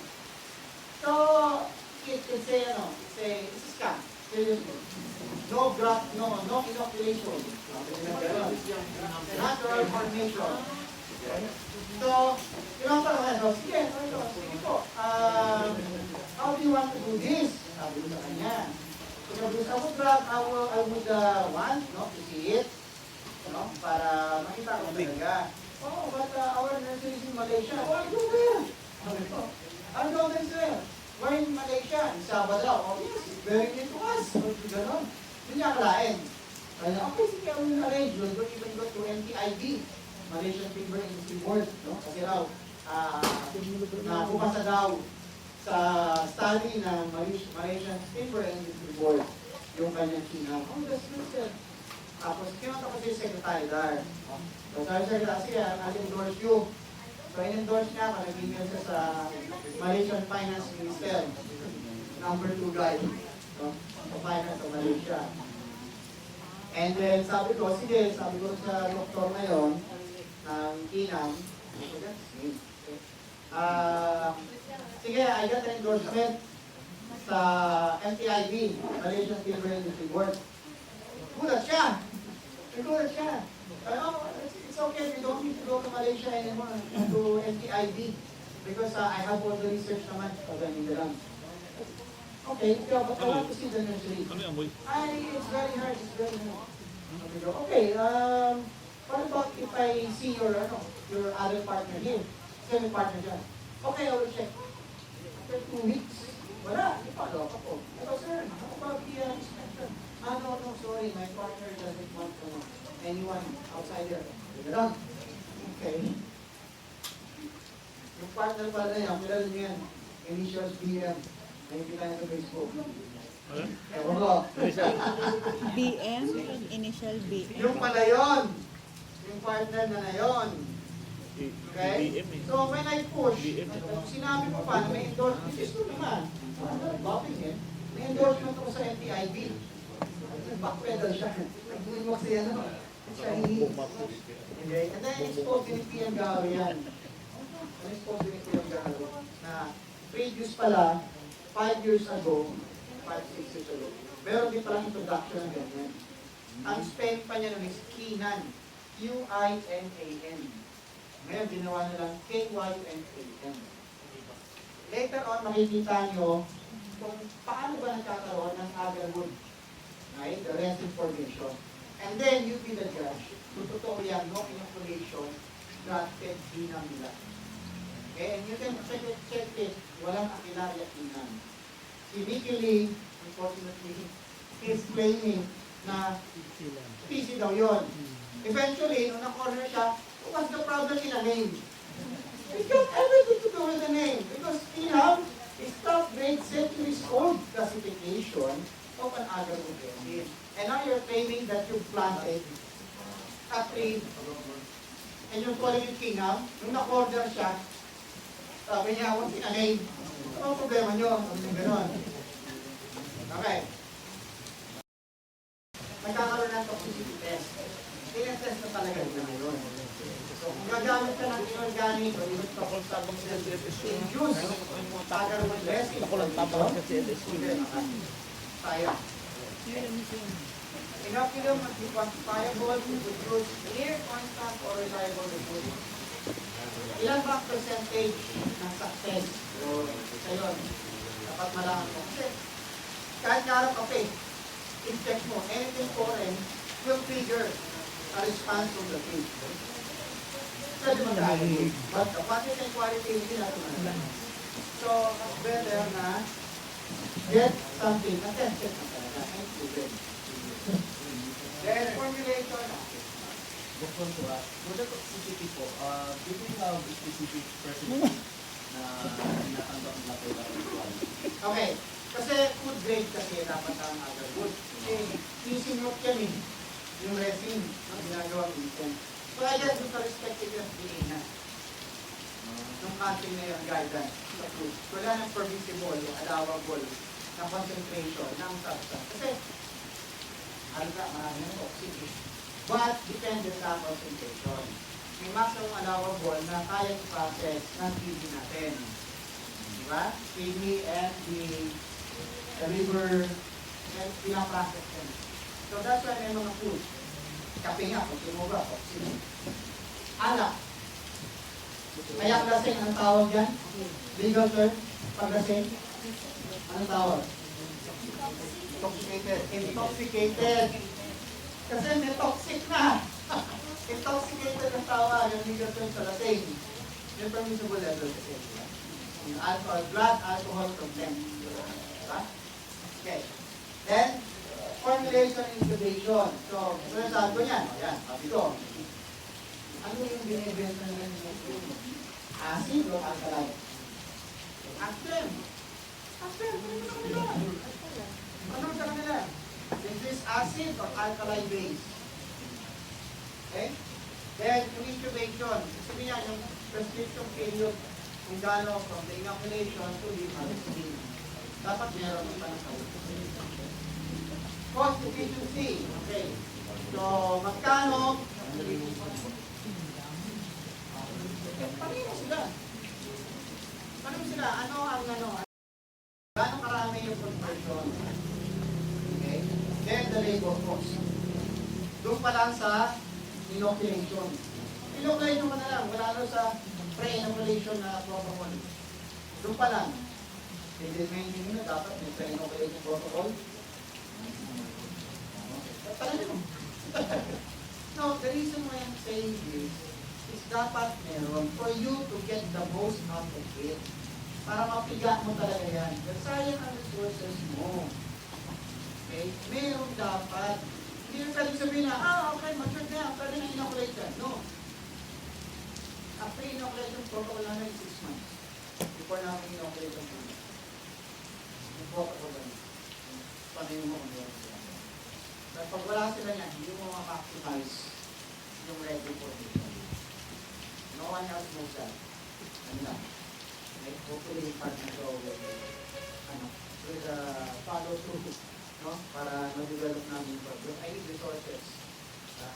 Hindi ko kakayanin yun. I-develop on my own. Okay? Then, so ito, I am promoting proven one. Okay? I'm promoting proven one. Meron din lately na medyo magandang resulta na stick method naman, no? Yun nga, yung Kevin Sawa, at saka kay Guzman at Pega. Yun siya. Okay? Para siya naman yun. Right? Ha? Inoculum. Pwede siyang infusion sa induction. Mamaya, makita niyo. M1, method of introduction. Natural infection. Sabi nga nung nasa Facebook, kung may infection lang, hayaan nyo lang na mag-form ng other wood. Induction. Induction sa cambium is localized. Yun yung maliliit lang. Tapos yung iba, nilalagyan nyo yung skin. Okay? Pwede naman nila yung skin. Depende lang yung manufacturer. Next is infusion. Sa silent. Mamaya, makita nyo yung silent. Which is systemic. Sabihin kung pulo. So, para sa gamot, localized and systemic. Kung sakit, ganoon din. Bawa, nagkaroon ng allergy. So, localized. Kasi certain parts na ng body. Pag systemic, buong katawan. So, anaphylaxis na. Pagsak na naman ito. Okay, dual method. induction and infusion.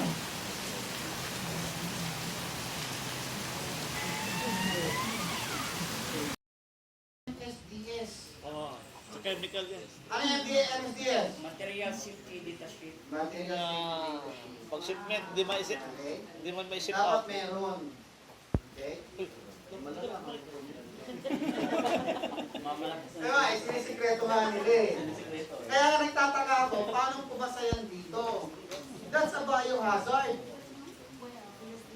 Yung kay PM Caro, locally produced na yon kasi binili yung formula sa kanya. Ni Chris Yung Albert. isa hindi, ini-import nila. Paano lang naipasok dito yan? Sige, asa ng phytosanitary pills niyan? Asa ng MSDS niyan? Sige, I challenge you. Kung sino rin yung kumukuha kay Bitsoa. So paano yan, sir? Paano yan? What's the legal if you use that with Sawa Tech? Abe, it's illegal. Hindi siya dumaan. Hindi siya dumaan sa proseso, sa legal. Paano ka lang i-import niyan? So, ang result niyan, di resin na. Let's say they were able to perform yung ano na yon, resin na yon, pero hindi na matitrace back if it's with Sawa or proven one. Well, pwede naman malaman yan. Pag pinatest mo ngayon, ano yung inoculum na ginamit mo?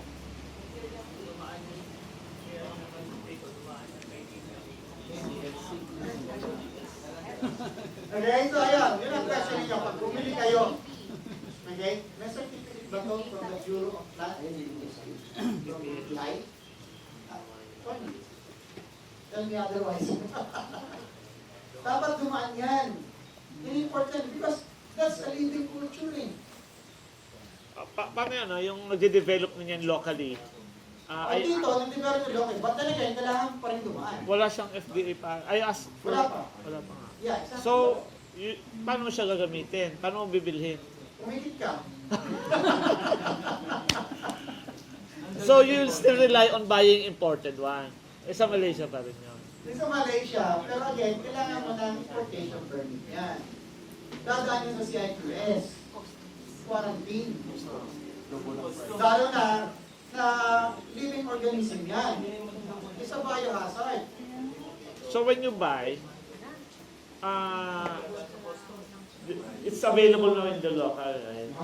Kaya nga nagtanong sa akin ng DOST at PRDI, ha? Nagbebenta na sila? Oo, matagal na. Nakabili na nga ako eh. Paano nangyari yun? Binenta nila. It did not pass their office. Ha? Hindi na dumaan sa office nila yung ano. Kasi Obviously, walang legal. Kaya nga sabi niya, bakit gano'n? Eh, wala pa nang nilalabas ng international guidelines sa inoculation. Kasi yan, the mere fact na nag-develop ng inoculation, that's called bioprospecting. Under yan ng DNR. there is another Ang group. importation, under yan ng DA, sa BPI. Paano yan? There's one who claim that it's locally, local inoculum. Meron na yan. The other group who claim to have this. You should have.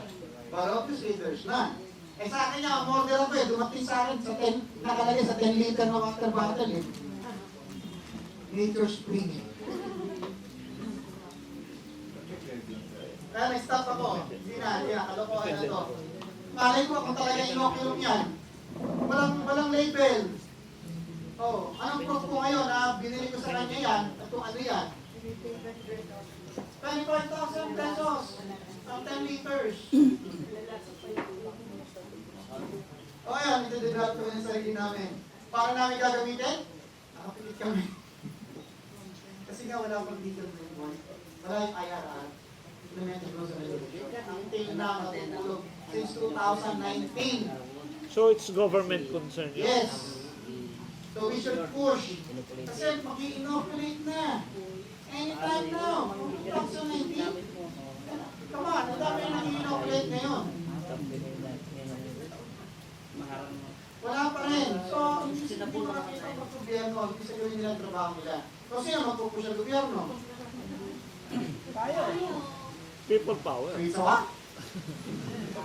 Agar industry PM ka, walang pakialam sa atin. Wala sa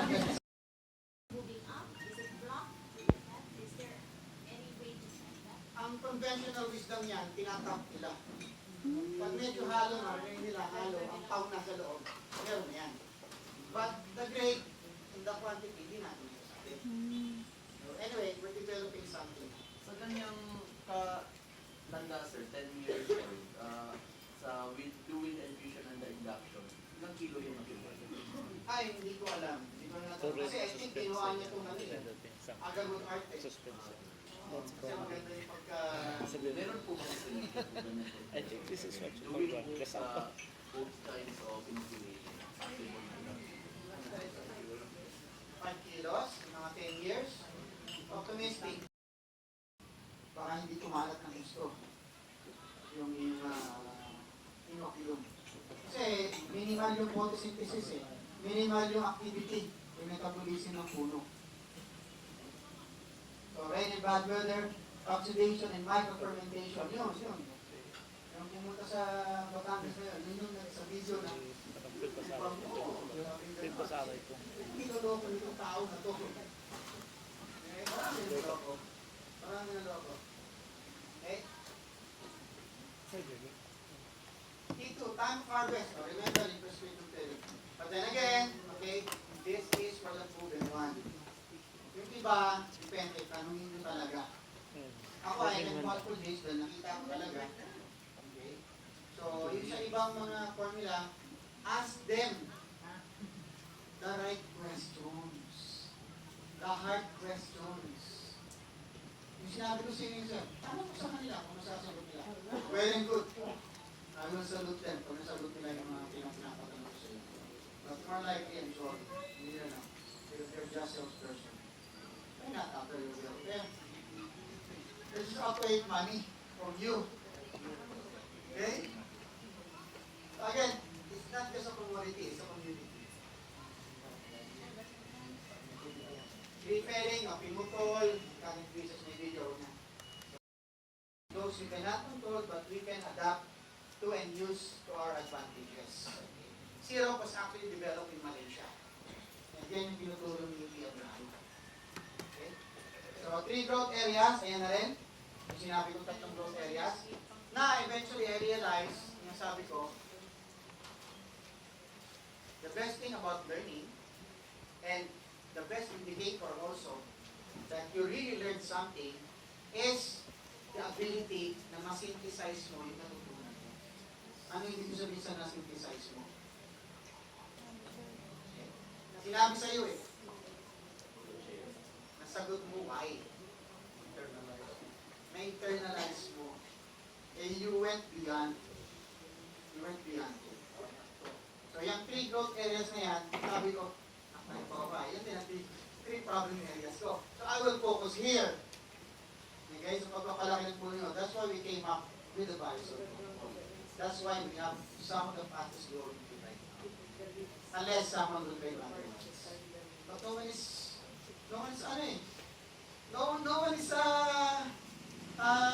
coming out. Bakit talaga na mag-share? O baka wala? So how can we progress? So now I'm showing you. Kung kayo later on, mas magaling pa, mas mabilis yan, very good. Na-synthesize niyo yung learning. Okay? Please share. Para sabay-sabay tayo. Okay? Kasi pag lumapit ang buyer dito, ilang kilo ka? 5 kilos. Sabi na lang ako. Gastos lang ako sir. Pamasahe lang. Eh kung marami tayo dito, meron kami. May industry body kami. Agar with Growers Resources. We have a self-regulating regimen. We have best practices. We have the standards. And kami ang flagship ng Philippine Agar-Wood brand. Oh, good quality, ha? Okay. Ilan ang volume nyo? 1 half. May volume tayo ngayon, we can leverage that. For quality, we have our GCMS, Okay. Ayan. Okay. Tatanungin nyo yan. Ganyan. Again, natutunan ko ito sa private security contracting. Kahit Pinoy ako. Okay? Sabi, Alan, we will pay you according to your skill sets, not your nationality. Kasi sa Iraq, sa security contracting, pag Pinoy ka, skill problem, wrong key, kailangan mas mas mababa ka sa puti. No. So sa akin, itong skill sets ko, ito ang presyo ko. So, hindi ka dapat ma-short. Kung confident ka sa product mo, sa service mo, sa skill sets mo, you should know how to value yourself. You cannot value yourself, in this case, we cannot value our product, eventually, the agri-food, kung wala tayong best practices, wala tayong standards, wala tayong brand. Now here, this is my brand. No bullshit. I will tell you, a spade is a spade. This is my brand of training. I will tell you. I will share, and I don't mince words. I say things for what they are. This is me. This is my branding. What is yours? Ito ang value ko ngayon. Bakit ko kayo sinigil ng 17,000? Hindi na alam kung value ng training na ito eh. Which is actually mababa pa. Someone is recommending to me.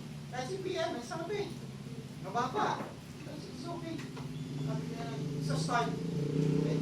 So kayo ngayon, ano sasabihin na ng value ng ano yun, ng farm nyo? Value ng product nyo, ano service?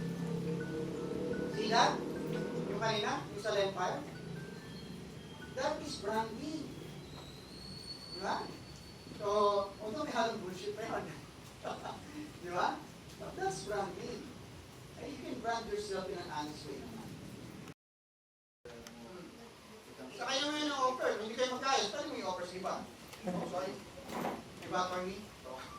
Hindi ko tayo. Yes. So what you're saying, sir, pag inoculate at hindi mo na-harvest within specified time, mag-heal. Mag-heal, yes. It can heal or your tree can die. Kaya nga dapat yan, yung inoculum na kukunin nyo, tested and proven na. And then yung, of course, yung kanya mo na. Madali magtanim. Okay lang. Pero yung capacity mo, later on. Of course, the market can take it, no problem. But you don't mismo yung capacity mo. Sir, magkano yung isang litro ng inducer? Ayan, isa pa yan. Gusto namin ibagsak yan. Right now, it's between 2,500 to 3,500 per liter. So isang 5 to 7-year-old, you will need at least a liter or 2. So save mo lang, 2 liters. Ngayon, sir, parang mahal na. Mahal talaga. So, if you are saying branding, why we are promoting Malaysian brand? Because right now, we don't have any. We believe you are more intelligent than them. So you can create. What you believe and what you can prove are two different things. Let's start create our own. Hindi. Tama yun, sir, okay? Okay, ngayon. Kasi bago makalang tayo eh. So lahat tayo, tinitingnan natin sila. But, pardon me, itong training na ito, adapted to local setting. And, again, okay lang. You can go, you can go to Malaysia, then compare the training level. Okay. Kasi sa Malaysia, established na sila eh. Established na, okay na sila. Tayo, we're hungry pa. Naghahabol tayo. Naghahabol tayo, kaya talaga tayo dapat. Wala mo yung formula. Alam ko, yung formula. And I have it na. I'm actually reproducing na. Yes. So, doon po sa tinatarget natin ang cost per tree. Yes. Isa sa malaking amount ng stay na kailangan. Because we have to spend around, like for example, for each tree, 2 liters, that would be around 5,000. And that 5,000 alone is for the inoculant. And then if the target is 5 to 15,000, then most likely the cost of the inoculant covers almost 50% of such. Ang premise mo yan, kung gagamit ka rin dapat yung gano'n. Eh, ang dami nga ngayon, battery. Hindi nagamit eh. Dry cell battery. Okay? Or, nag-analyze sila sa sarili lang function. Okay, name me any other trainers or company na sinasabi sa iyo kung magkano cost per unit ng tree. Wala. Hindi sila nasasabi. Magkano kasi malalaman, nakakalan yung commission nila, kukunin sa akin. Ang dami pala ng gastos. Walang transparency kasi.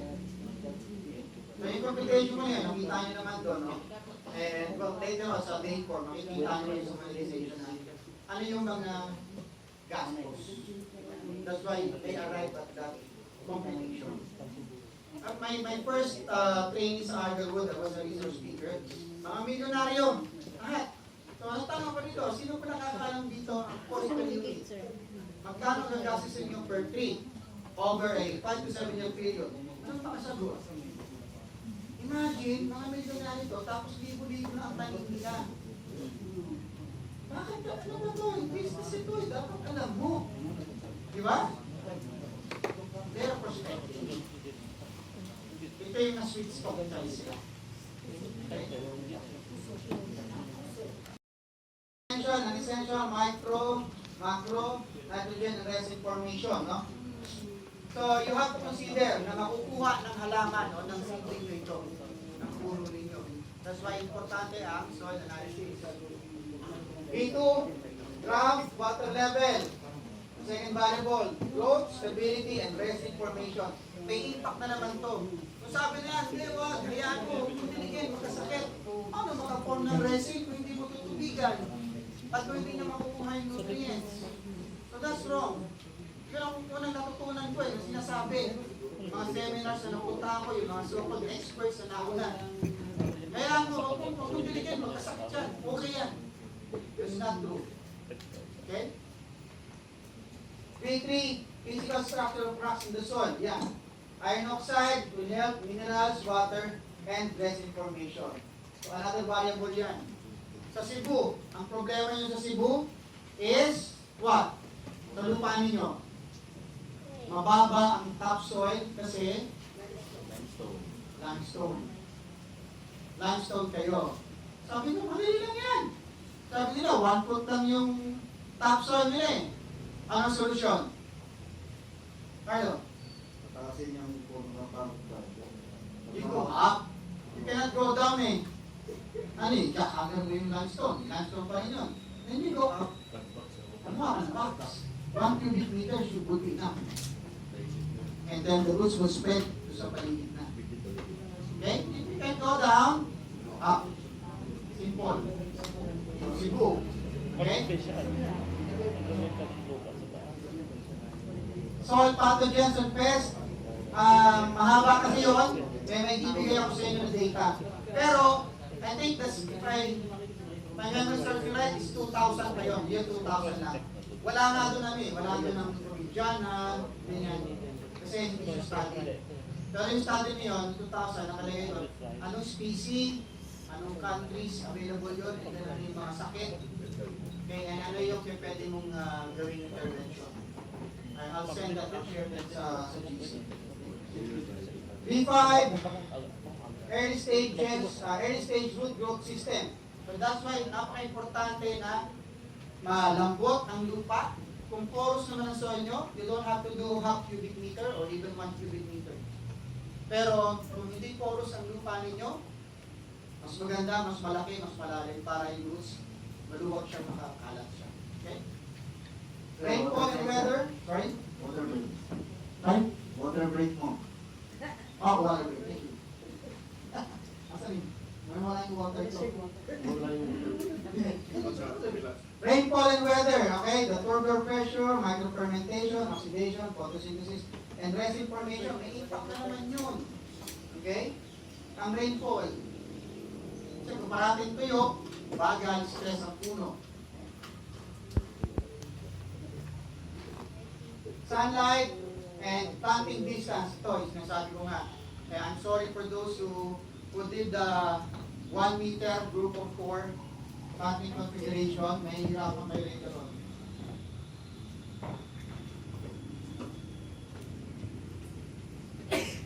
B8, pathogens and pests on surface of soil and air. So, marami. Ito, papakita ko yan yung table na yan. Bibigay ko sa inyo. B9, seasonal wind attacks, buffer zone, and pruning. So, importante. Para maging wind fast yung puno ninyo, hindi matumba, and then environmental design. Okay. Choice of species. So, dito ang pinaka-popular is Malacensis. And usually, yun ang inisyo ng LTP.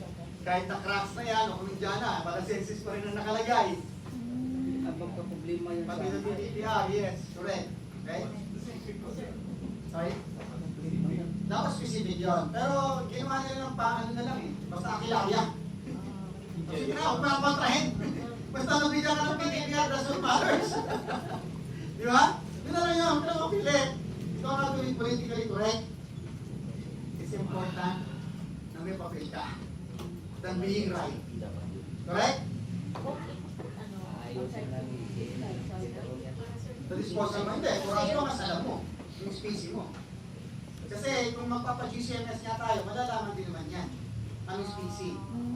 Yes. Kasi may kanya-kanya genetics yan eh. Kaya nga hindi mo pwede sabihin na, itong tree na to ang pinaka-the best. No, hindi pa rin. Nasa farm practices mo, ang daming variables. Ang daming variables.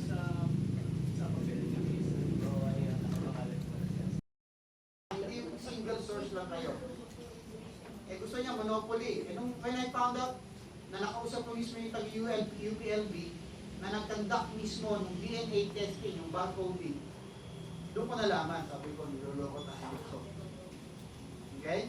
So, don't rely. Yan kayo. Single source lang kayo. Kaya kung may intention kayo later on na mag-mother tree, mag-produce, no? Mag-fruiting, it's not good. Dapat from other sources. O ibang lugar ng Pilipinas. Okay? Kung hindi naman, okay lang yun. Kung single source kayo. Okay. So, normal canopy shape. Okay? So, dito, recommended sa Malaysia, 6 by 9 meters. Laki! Okay naman. Pero, yun ang optimum kasi. But it doesn't say na pwede mong tanim ang panig with ibang mga crops. Okay? Pwede naman.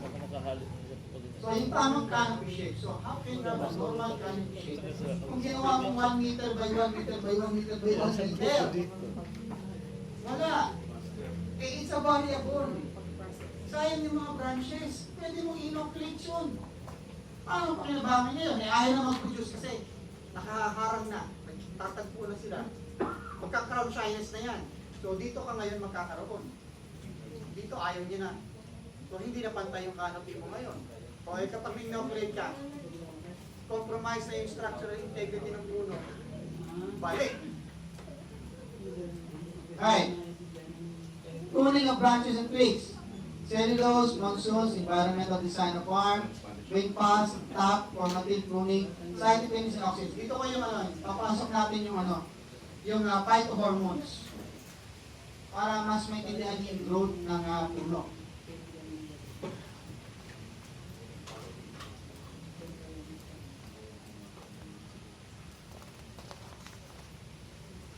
Yan. Explain ba yan, sir?